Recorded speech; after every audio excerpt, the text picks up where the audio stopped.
haute couture pieces, people are spending like upwards of like $500,000 for one piece for themselves. What? Yeah. And $500,000 is a house. exactly. Literally everything you just said like resonates so much.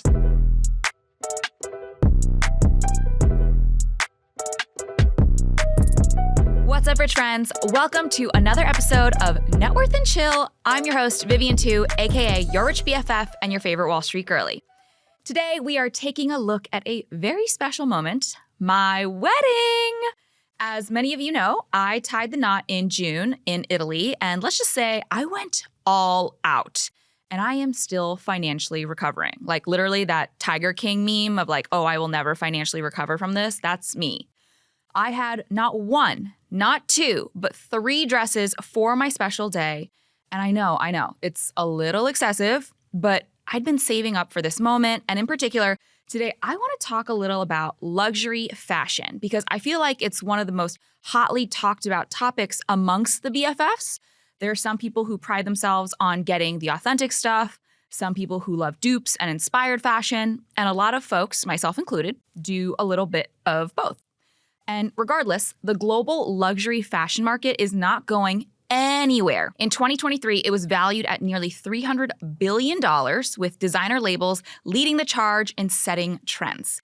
And with the rise of social media, more people are seeing designer goods and custom gowns as the norm rather than the exception. So today, I've invited my personal friend and expert designer who even designed one of my stunning wedding dresses.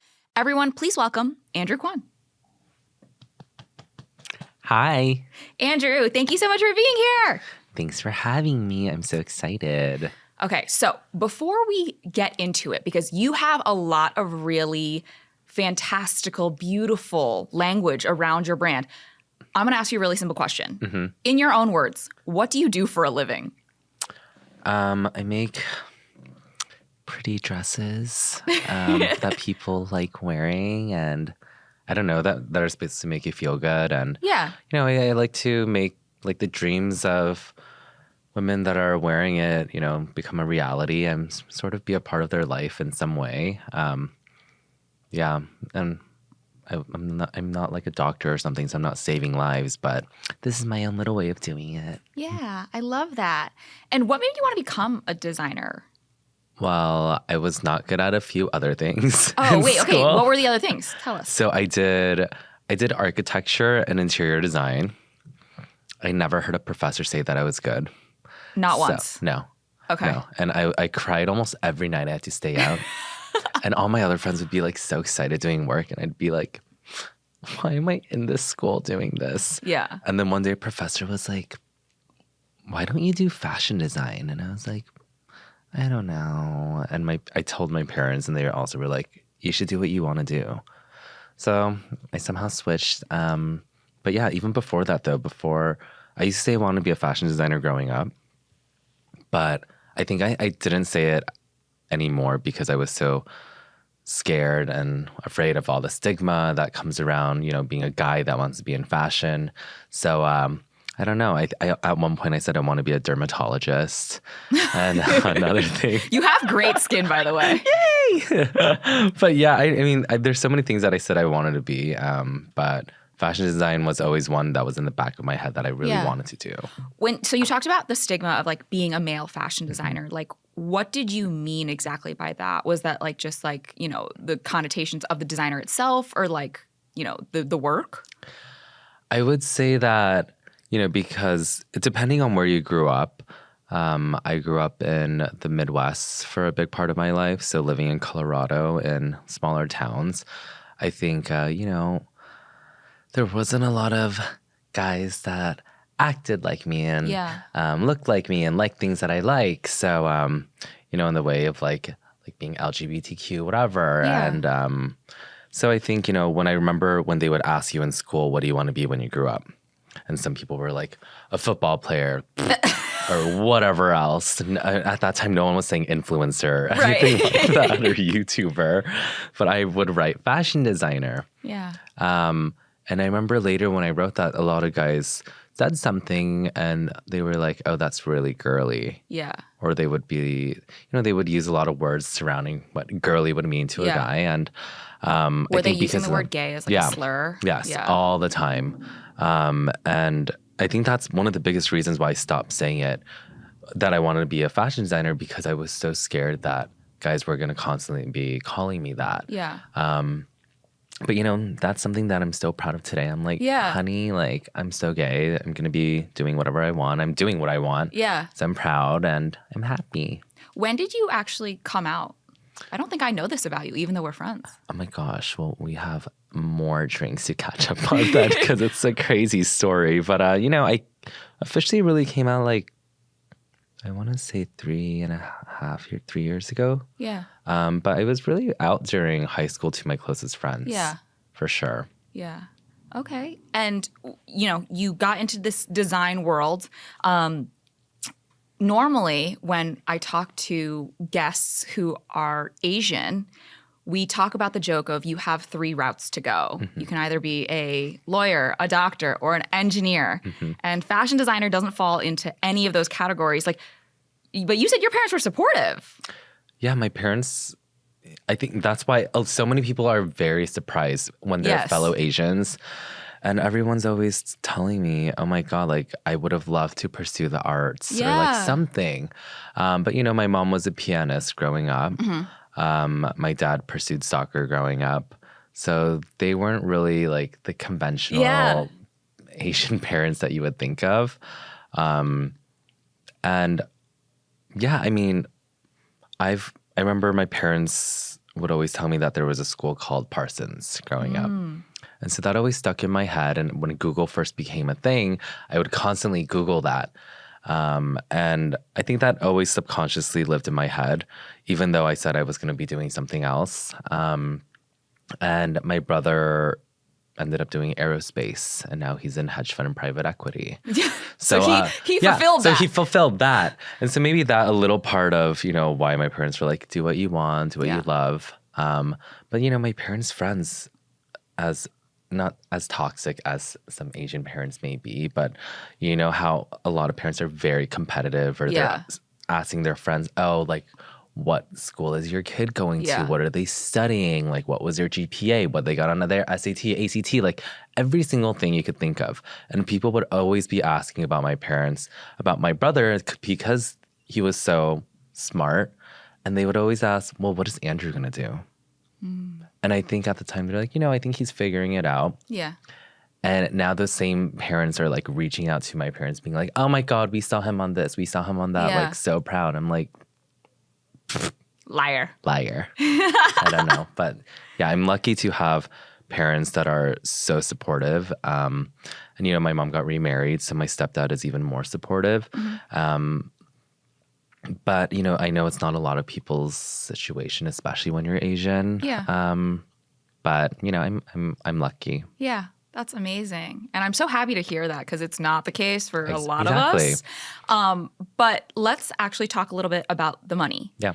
When it comes to fashion, the folks at the very top of the pyramid are making a quadrillion dollars. Right. But most people who are in fashion, you know, I'm just picturing even just like the Devil Wears Prada, like being an assistant and like, you know, running around for little to no money. Like, did it ever worry you going into the fashion space that like you would not have money? Well, so I think one of the big obstacles of what was sort of made as an obstacle to me that made me not want to pursue fashion later around high school, I want to say, is my dad would always tell me that people that are in fashion do not make a lot of money. Yeah. And it's really hard to make a lot of money in fashion. Yeah. So that was one of the reasons why I also didn't want to do fashion, and I entered in as architecture and interior design, graphic design, whatever it was. Yeah. Because you thought there would be more money in dermatology and or anything literally else. Anything else. Like, but I think even if it's like, oh, if you go and study architecture, you know, architects also, it's hard to make a lot of money. Yeah. And, you know, just like anything in the arts. But, you know, I would say that when I was first getting experience, there's definitely a lot of internship or assistant opportunities where it's unpaid. Unpaid. Is that legal? I don't know. Not anymore, but like people still do it. Yeah, but unpaid. But when you're lucky enough to be in a position to get that experience and get those unpaid internships, I would even say the unpaid internships in fashions are the one that you probably learn the most from. Because you get very nitty gritty. When you go to a much bigger corporate place, like the ones that you mentioned that are making billions and billions of dollars, those are the ones where it's so corporate to the point where you go in as an intern or assistant and you're only focused on one project and that project and that section. Whereas when you're at a company that, if it's unpaid or little to no pay, then it's like you have to handle this. You're putting on this cap, you're putting on this cap, you're putting on this vest. So you're really getting that experience. And that's something that, I did many, many times. I think 3 or 4 places. Yeah.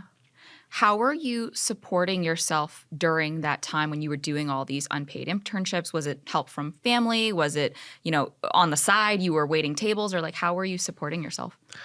I would say that I did save money from high school, any birthday, any Christmas, any graduation gift that I got. You were like, I don't want presents, cold hard cash, please. Yeah, I was like, okay, well, the whole envelope thing. It's like, oh my God, thank you. And the money just drops on the floor. Yeah. No, but I think my first job in high school was, I was a busser. At a table, like a waiter. Like at a pho restaurant. Oh, a pho restaurant. And I think that's why when people see me now, they're like, are you sure? And I'm like, uh-huh.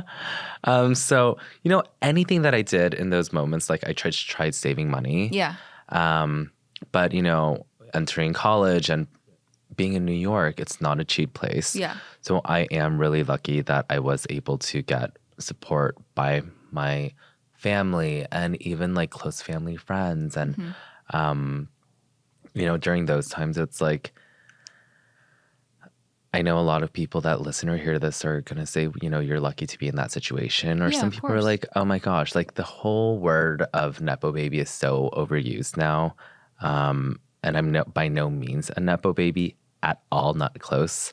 But I'm just lucky that, even during high school when all my friends were going on these vacations and like, they're like, oh, I've been to Disney World like every single year for the past 16 years. And then the first flight I ever took was in middle school. Yeah. And that was at 14. So that was the first plane I ever rode. And we never went on vacations. We never really had like the craziest cars or the craziest houses. But my parents saved every single thing that they had so that they could plan for when I'm in college and how to support, because it's not just a tuition that I needed. Yeah. I needed living expenses. And for me to focus all my hard work and energy and time into school, because I knew that I wouldn't be able to double and like work and part-time at the same time. Yeah. I think that's a very immigrant thing. Yeah. Like growing up, we had the smallest house in the best school district so that I could go to the best public school so my parents wouldn't have to spend on that. But also like, I remember being like, why am I driving a beat up Honda Accord with like the paint chipping off while other kids in the student lot had BMWs and Mercedes and things like that. But then those same kids didn't get any help from their parents for college or for school. And they, even if they got into the school that they wanted to go to, they may had to have done 2 years at a community college or gone to our state school just because the tuition was cheaper. Whereas for me, the conversation with my parents was, if you can get in, we're going to help you pay for it, even though, to your point, we didn't go on a lot of vacations. We didn't go out to eat. We didn't do any of that. Like education, I feel like, is such a immigrant dream that I think our parents were willing to invest in it. That is so, I can't believe we've never talked about this before, but literally everything you just said like resonates so much. Yeah. So obviously that's why you and I, like, we get along so well in our energy. Among other things. Yeah, among other things too. But yeah, I felt like I was just talking when you were saying that because I went through that same thing. And, just like I've seen a lot of my other friends when I was growing up, it's like, okay, the parents were like, okay, here's maybe like $10,000 a year for school. Yeah. Maybe. Yeah. Maybe 7. Maybe. Yeah. And they're like, okay. But then I'm like, you guys had the nicest things growing up. The nicest house, the nicest vacation, the homes, the cars, whatever it was. But it's like, okay, 7,000 or maybe 5,000 for college a year. Here you go. But I'm like, I can never understand because maybe it's obviously like, every family, every person has their own different values. And I think just maybe a lot of immigrant parents, maybe just our parents, whatever it is, we're so focused on if you can get into this school, I will do whatever I can to put you through it financially or whatever. And specifically, that school you were so obsessed with, Parsons, is where you ended up getting in. Yeah. So talk to me about that. Like, was it the only school you applied to? Like, how much does Parsons cost a year? I believe Parsons a year, I want to say tuitions. It is a private school. Yeah.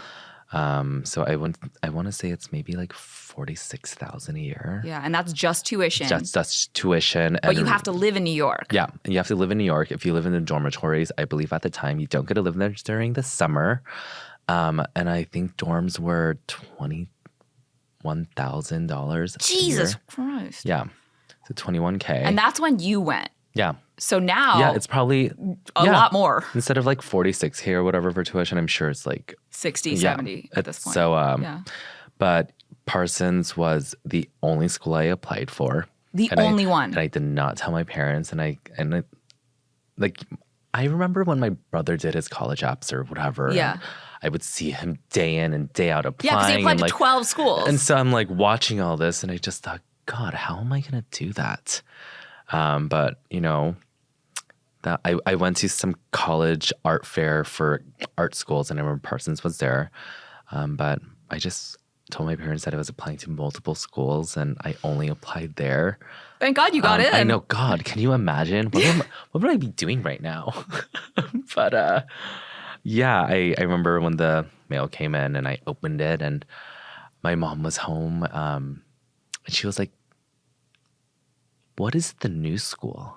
And I was like, it's Parsons. And she's like, no, I remember it's Parsons School of Design. What is Parsons, the new school for design? And I was like, did I get into a school that like a different version or something? Or like not that, but the new school actually bought Parsons. Yeah. And now has a lot of divisions under the new school, Parsons being the art division, Manna's being music, Lang, whatever. Yeah. Well, so that education did end up paying off for you because you were able to parlay it into some incredible paid or unpaid internships. We won't name names, but you've worked for people like Vera Wang, Chloe, Marchesa, like all of these massive luxury fashion labels. What do you think is like the biggest hot tip or thing that you learned while doing that?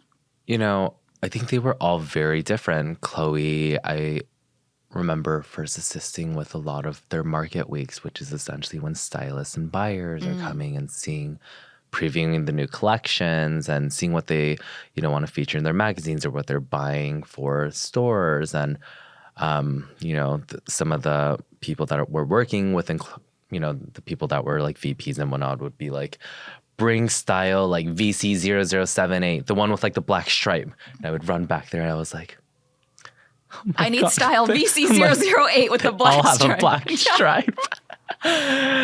So, learning to quickly be on your feet. But I really loved Chloe when Claire Wright Keller was there at the time for creative director.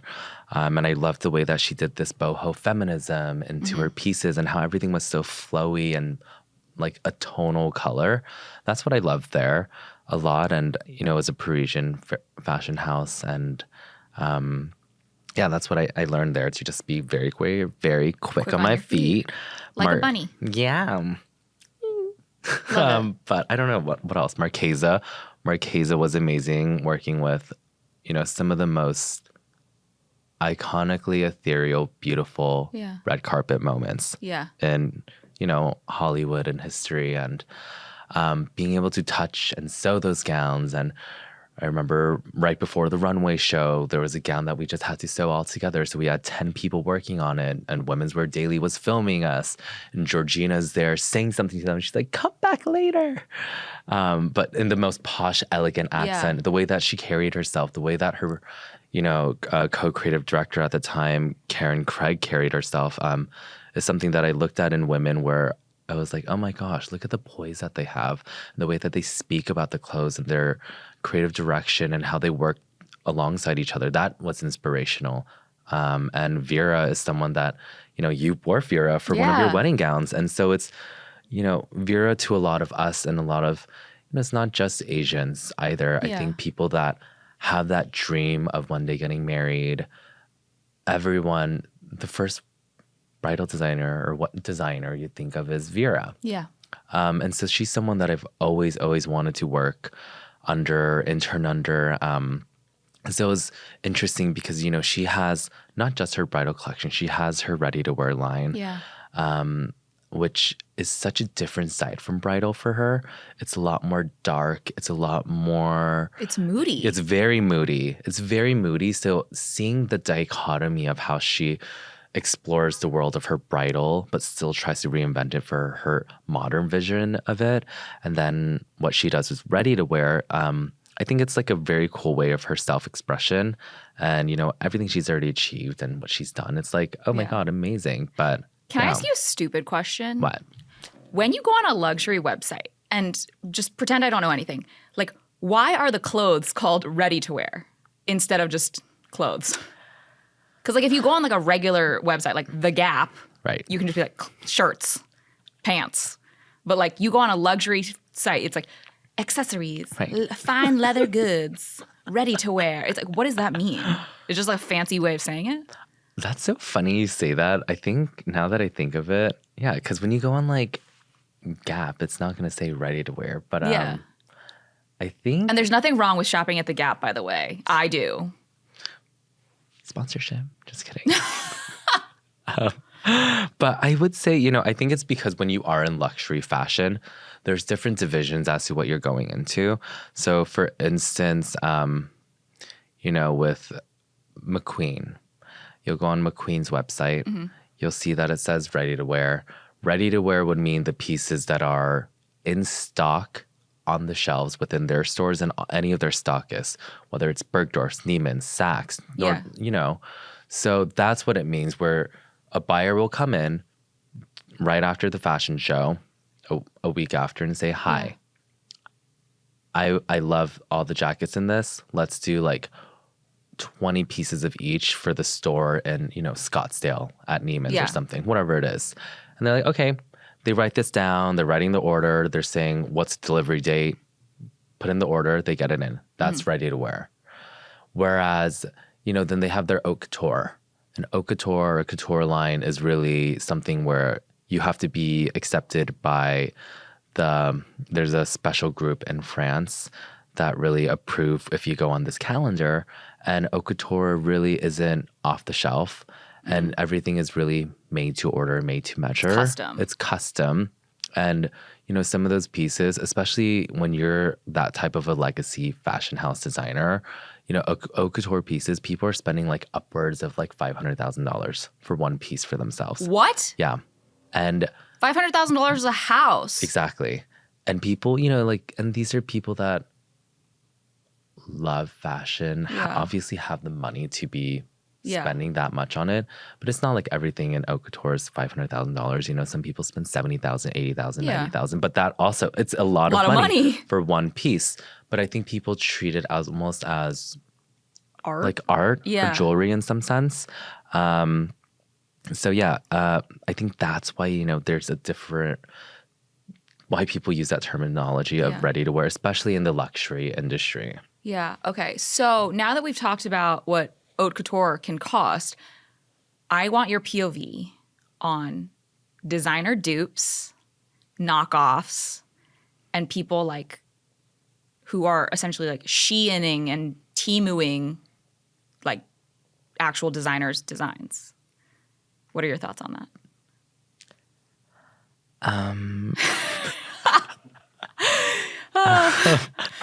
You guys, this is so funny because you're getting such a press-trained version of Andrew. This is not what he's like when we are out at a bar. But like, give us your real thoughts. Like, what are your actual thoughts? I mean, I guess if it's not hurting anybody. Really? But, God, I mean, I personally wouldn't do it. Yeah. I personally wouldn't do it, but that's my decision. Yeah. And if you want to do it, then you should. But, you know, when people are, you know, buying these, like, when you say dupes, do you mean a counterfeit or like a lookalike? I think I want your opinion on both. Okay. Like, what is your opinion on people being able to buy something that looks similar or inspired by versus buying something that's counterfeit?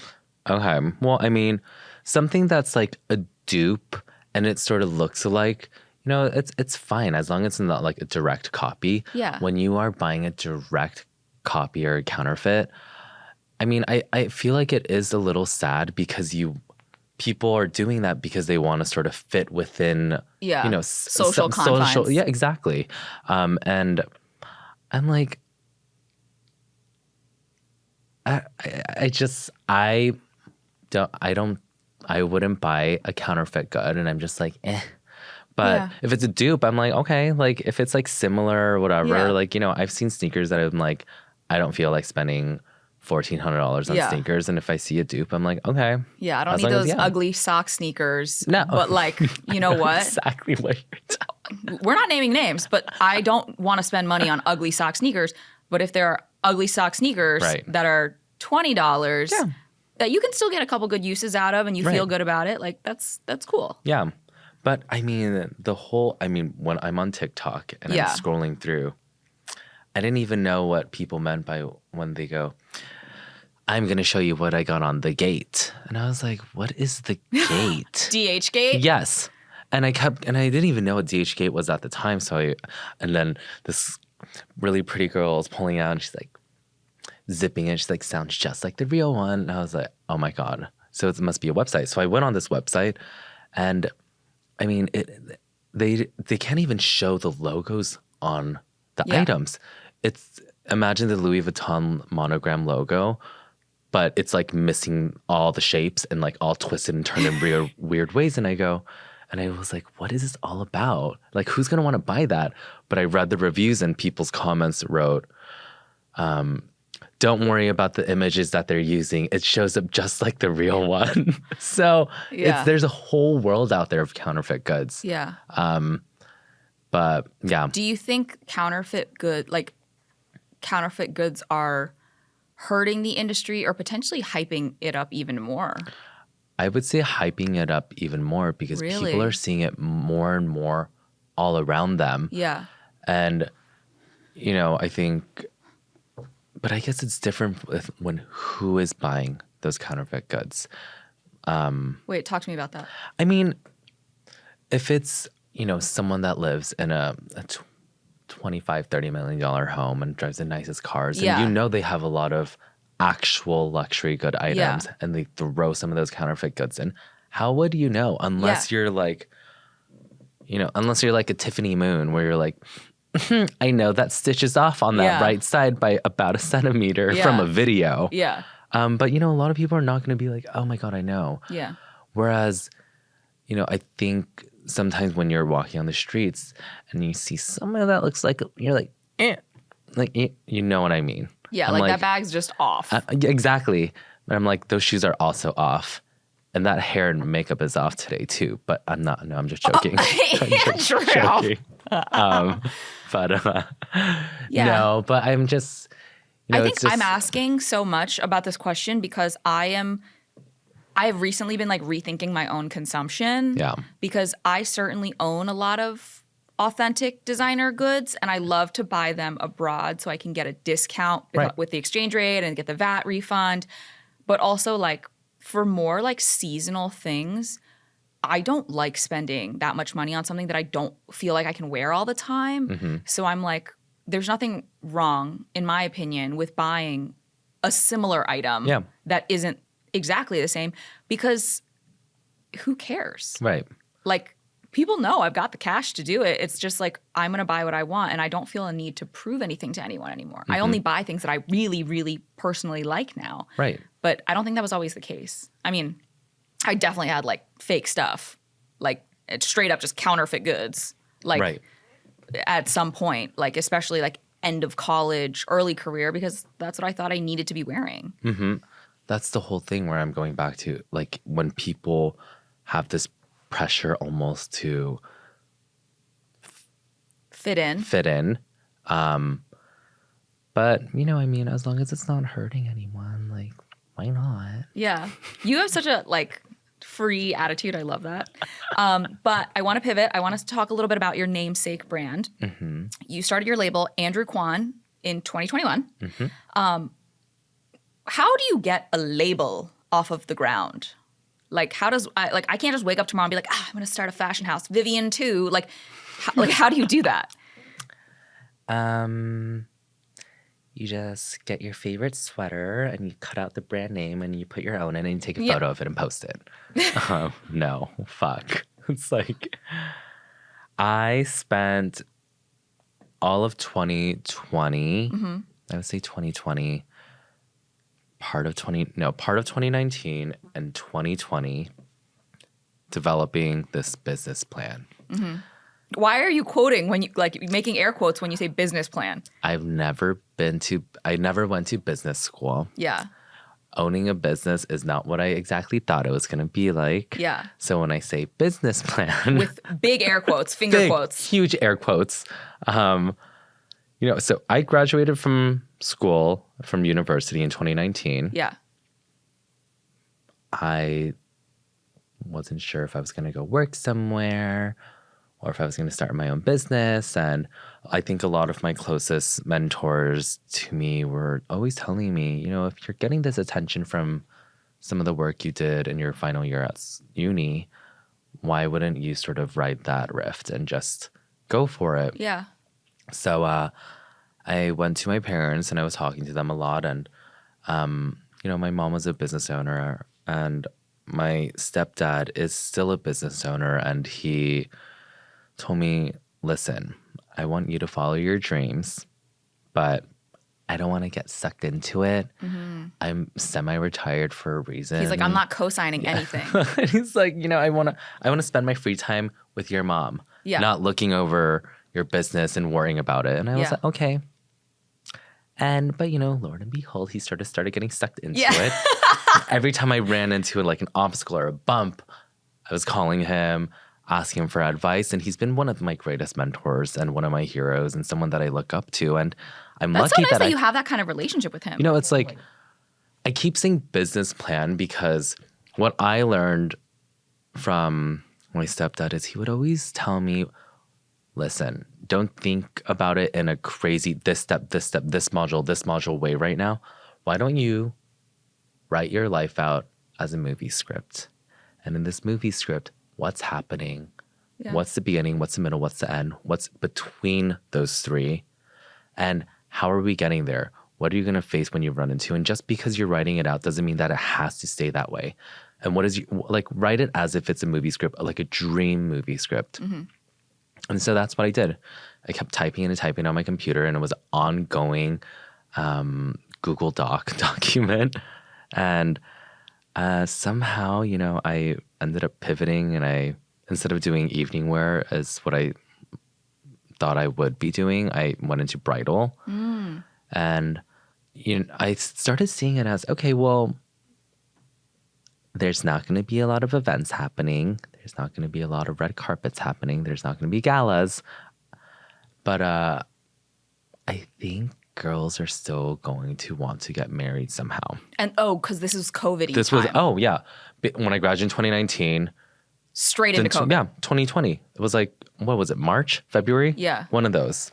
And so I just started writing out that little movie script at home every day. And you were going to become a wedding designer. Yeah. And I was like, okay. I was like, we'll see. So I wrote it out. And I was like, but what's special to me other than red carpet and whatever? And the first wedding I went to was my mom's. Yeah. And I remember when I saw her walking down the aisle, she had these tears coming down her face. And something about that moment really touched me. And I remember when I talked to my mom after that, I was like, why are you crying? And she goes, I feel so guilty that I want to be happy and start a new chapter, and it doesn't feel fair to you and your brother and your dad. And, something about that moment made me always think that I wanted to be there for other women in that important moment of their life, whether it's the first marriage or the second marriage or whatever it was, and have that type of emotional impact and how beautiful they're feeling when they're walking down the aisle in that dress. But yeah, I mean, other than that moment, I would say that in the business perspective, I had a lot of bad apple friends that would, meaning my friends were bad apples during the pandemic, where they would meet up with each other when everybody was dying outside, and they would be sneaking off to each other's houses in groups of 15 people. No. And I would just be staying home. And I just thought, well, I'm sure that people are going to still have weddings in 4 months. Yeah. There's millions of people were engaged. Yeah. And then, Lord and behold, you start seeing people posting, had a backyard wedding. Backyard weddings. Still, it wasn't 10, some people did 10 people, or some couples did 10 people, and some people did 50 people. Yeah. So, I developed it for a year. That's actually incredibly smart. So I started, that's why it was social media was the best thing ever, because I was looking at what was going on. And the news can only say so much, but social media is real people in real time. Yeah. In a lot of senses. So I'm watching all of this, and that's what just clicked to me, honestly. So it took about a year, and then I launched in 2021 a business of, a bridal collection, and then now it's evolved into evening. Yeah. But that's a little bit of how that business started. Now I have the big question, because I learned this firsthand a couple months ago. Yeah. So I walk into your atelier. I'm like, I want a dress. Now what the fuck happens? What do we do? How long does it take to make it? How do you figure out what we're doing? Walk everybody listening through step by step. So the storyline is you email. Yeah, I email. Email, or you're DMing. Some people like calling on that phone number on the website, which you hate. Which I'm always like, you never know if that's because you're young. You never know if it's spam or something anymore, unless it's a designated. So that for business owners that have this type of business, you must have a designated phone and a phone number, not something that's redirecting those numbers to your phone, because you're not going to know. Yeah. Okay. But anyways, you get the appointment. Sometimes, I mean, all our brides now and all our clients, we're getting October, November of 2025 right now. Oh, so that's a year out. Yeah. But even with you too, I think it was about a year out. Yeah. But I remember at one point in the beginning, people would be doing 6 months out. Okay. 8 months out. Okay. Now it's 12 months out. Yeah. So that you come in, you look through the collection. We always make sure to ask. We have my team has a questionnaire form, where do you live? Where's the wedding venue or event venue? What's the date? We have to know those details so we can sort of figure out weather and how cold. Weather, exactly. Yeah. If there's a budget applicable to this, are you looking for veil with the gown, or what? We just like to know as much detail so we can be prepared. Yeah. And make people feel like they're comfortable, and we want to learn more, because we need to know more about them. So they come in. I usually sitting down with whoever comes in and with my team and just get to know everybody. And I spend a good 20, 25 minutes doing that. Whereas, I would say it's a little bit different when you go to some of the designers that have been here since already the 50s, 60s, 70s, 80s. You're not going exactly to the designer. A lot of moments you're going to one of their reps. Yeah. And it's hi, they have or a even clipboard. going to a bridal studio or something, when you go to Kleinfeld's and try on a zillion dresses. Yeah. And it's okay, they're going to write down some information and be let me take you through the room of 1,000 designers and dresses. Yeah. And you're just picking. Whereas I want to, it's about how you're making people feel really special. and genuinely making them feel special. Like you don't want to make them feel like, oh, they just want to get a sale. Yeah. For me, connecting with people is some of the most powerful things, especially to do in New York. Yeah. Because it leads to amazing, beautiful friendships that last so many years. But, you know, when girls come in and we talk for 20, 25, 30 minutes, then I'm like, okay, so I get a better idea of sort of who you are and what you're comfortable with, what you're maybe not comfortable with. So why don't we look through all the collections and let's see. And if you have anything from Instagram or the website that you saw, let us know. And many times, everyone that comes in goes, I have this saved and this saved and this saved. I think you even also were like, I have these saved. I want to show you, which is really helpful because then we're like, okay, you like this silhouette, you like this sort of structure, you like these little details, you like this type of fabric. So we go in, we look through and everything. Great. Try on. Some girls try on 2, some girls try on 12. Okay. Appointments last anywhere from, you know, an hour to 2 hours. Yeah. From then, if they place the order, they don't place the order. Really, we have a timeline of 8 to 12 months. Mm-hmm.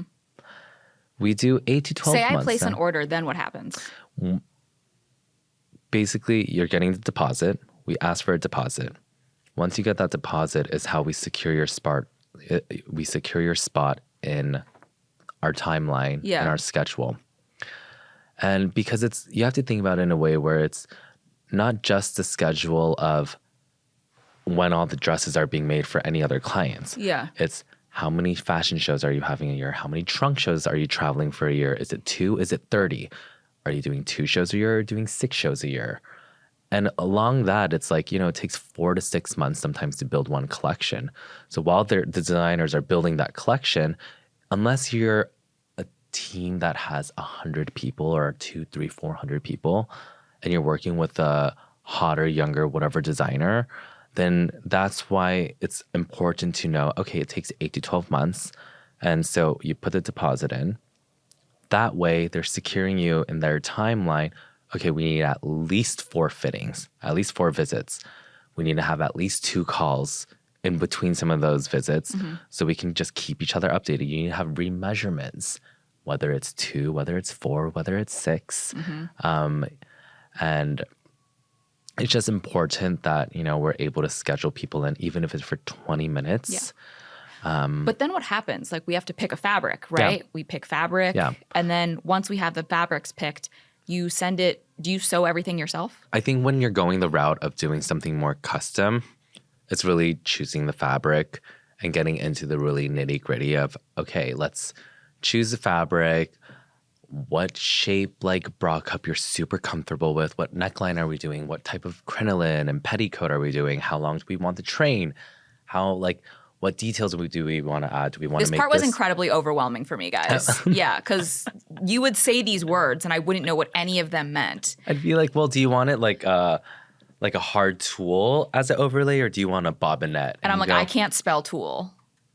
Is tulle the thing that looks like a cloud on top? I'm like, yeah, that's tulle. Yeah. But that's different from a crinoline. Because a crinoline is a hard stuff. I haven't even heard that word before. Yes, so like crinoline would be what's structuring the skirt and sort of gives it that shape. But, you know, when you're going a custom route, there's a lot more details, which is why it'd be like 12 months. You need it. Yeah. We still say 8 to 12 months for styles existing in the collection with minimal to no changes. Yeah. So what you come in and you see a gown and you go, okay, I love this one. That's what I'm ordering. We're doing it exactly like that. Then, you know, it's faster. It's faster. But we still say 8 to 12 months, whatever it is. And then they put it in. And then we do at least minimum of 2 fittings. I like to do at least 4. But I know my team is like, we need to cut it down and get it to 2. But I want to make sure that everything looks and feels perfect. Because if I see one little seam off and my studio's like, it's fine. Like, I'm like, no. Like, I am going to have to see those photos. Yeah. And you take pride in your work. Yeah. I'm like, you know, and it's literally my name. Yeah. So, Which, by the way, you guys, the fun little secret is that if you get a dress from Andrew Kwon, he sews your name into the dress. I don't know if this is actually the case with everybody, but it was for me. In my dress, it said, for Vivian. It's really sweet. So that's some cases. Oh, no. Okay. So that was just the friends and family. Sorry, I shouldn't have said that out loud.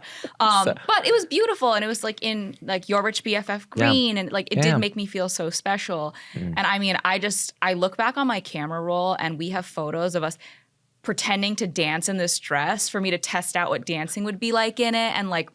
There's one where you're like pinning something on my chest, and I'm like pretending to like lick your forehead, and like I was just being a menace. But like I have so many really positive memories, and this was like a very special dress for me.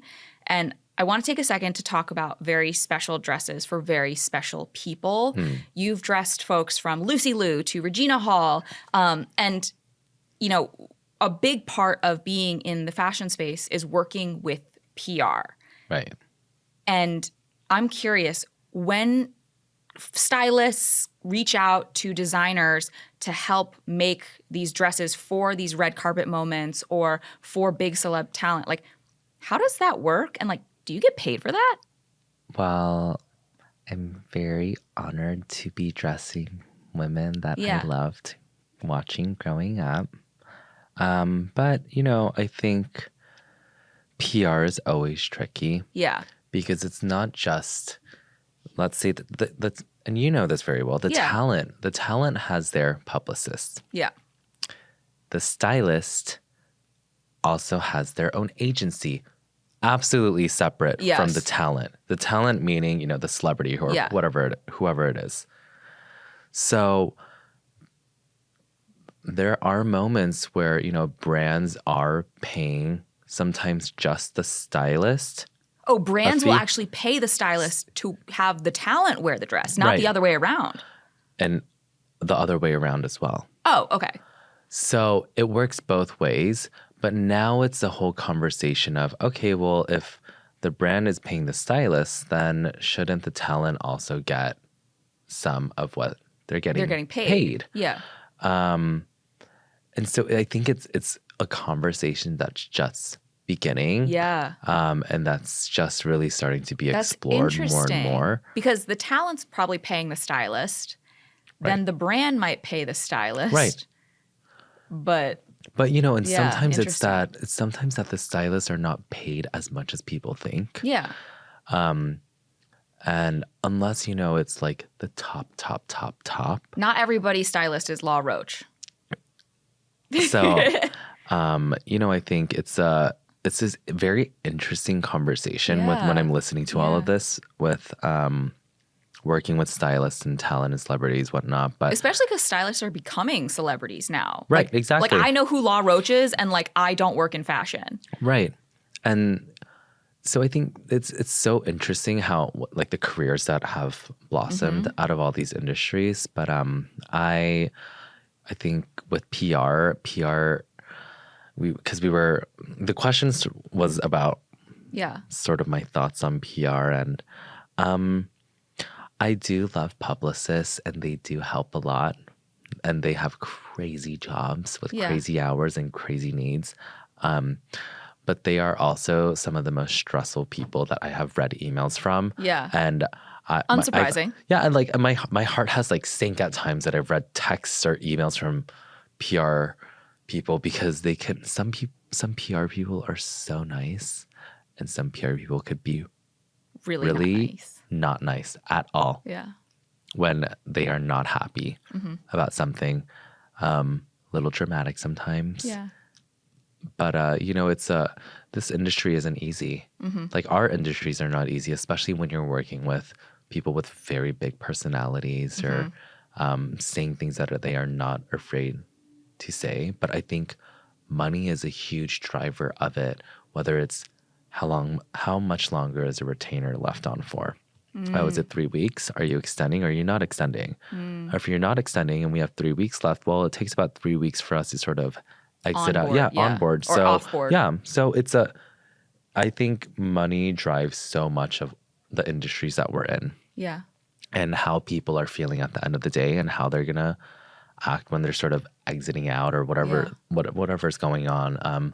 And I don't know if that's a good thing or a bad thing, but I don't, you know, it's sort of sad. It feels like those who have the pockets to pay to play are going to get more play just because they can afford to. Right. And you talk about, you know, people who are nice, people who aren't nice.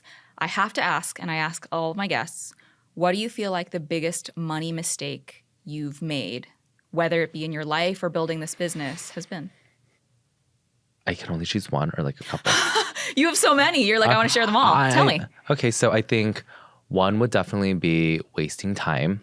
Okay. Wasting time because everybody's time is super valuable, especially your own when you own your own business. Yeah. And you have other people weighing in on you, you know, their time and their money that they've invested in you. You have to be considerate of that. So when you're lying down in bed because you're sad about something that didn't go right and you stay in bed all of Monday, well, you just wasted a whole day that you could have done something. Yeah. And those are still moments that I look back where I'm like, oh my God. And time is money, baby. Time is money, exactly. I think other mistakes that I have made before were when I was really a team of one for a very long time. And then I had someone helping out a little bit and then turned a little bit more full-time that didn't work for that much, which I'm so, you know, thankful for. And we had the best friendship that blossomed from that. But there was someone that I hired at one point, and I think, you know, having them say they wanted to be on a retainer, and I said, okay. And I go, I trust you so much that I'm going to put you on 12 months. And I think I forgot what they even offered, but it wasn't 12 months. It was lower than that. And I go, let's just do it for 12 months. It's going to be amazing. And it wasn't like $500. Like, you know how much retainers with, you know, people like sales directors or PR directors or whatever it is. Yeah. It's like anyway, it's like $3,000 to $7,000 a month. Yeah. And I had to be more on top of it, but I wasn't. And when they said that they would commit 4 days a week to me, where was 4 days a week worth of work? There wasn't.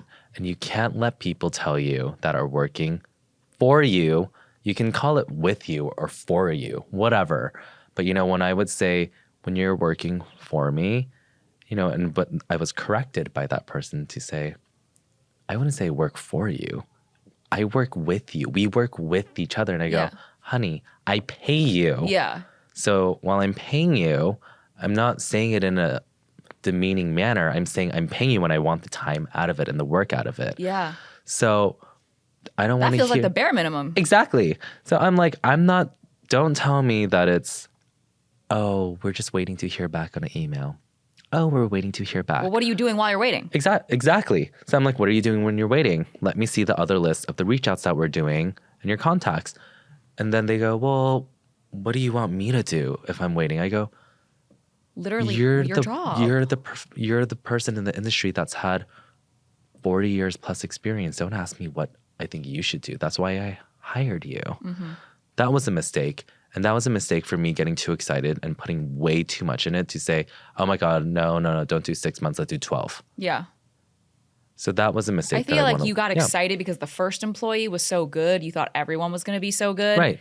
And that's not always the case. But, you know, I think what these types of people do very well is they show much more interest in the beginning, and they're an amazing talker. They can sell anything at that point because they know that they're going to be able to, if they are able to talk their way through it, is sort of sell what they're saying. Yeah.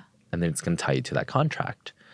So if you want to go and take crazy speech courses and trick people, just kidding, wasn't tricking. But yeah, seriously, I think that was a huge lesson that I still think about right now, because that was a big like financial downfall for me at a certain point where I thought, God, 8-9 months went by and I spent that much, and I had to let that person go because, you know, it was insane. And they didn't do it. Yeah.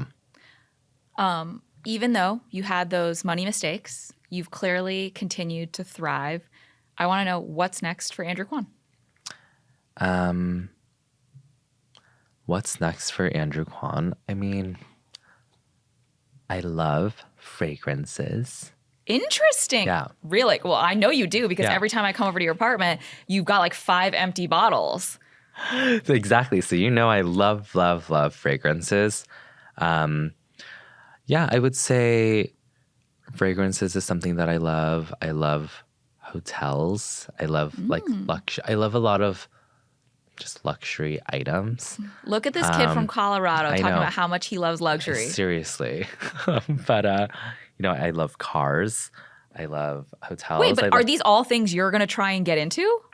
Whether it's like a collaboration or a partnership of some sort. Interesting. I think really I always am like the sky's the limit. It's not like going to be like, an Andrew Kwon car, but like if it could be a partnership with the interior, like something design like the and leather. collaboration. Yeah. It'd be amazing. I mean, how exciting would that be?